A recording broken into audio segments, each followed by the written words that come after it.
And another time, right before the Battle of Fredericksburg, it was just after dawn, and Lee wants complete silence in his troops because they're hiding behind the Maurice Heights, the stone wall.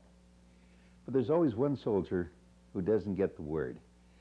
And this guy sneaks out and he steals a pig from some farm, and he gets it back underneath his coat, and the pig starts to squeal. And everybody in the army turns around and says, "What's that?" Well, Lee said, "Who was it?"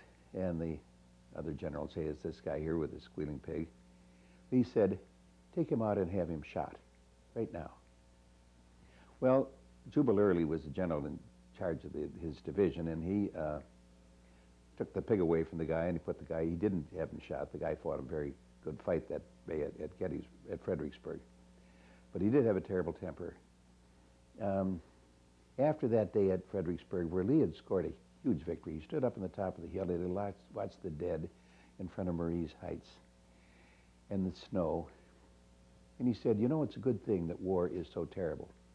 Otherwise, we should grow very fond of it." I think that tells us that Lee had already grown very fond of war. He was a gentleman at the Greenbrier. He was an alley cat, too. There's a lesson from each, from Lee and Grant.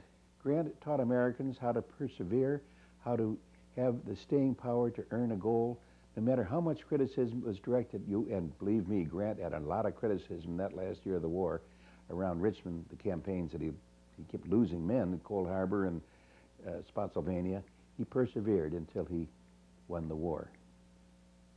He had one goal, he stayed with the goal, and that's his lesson. Lee has another lesson. Maybe it's a better lesson. Lee taught Americans how to lose and how to do so graciously.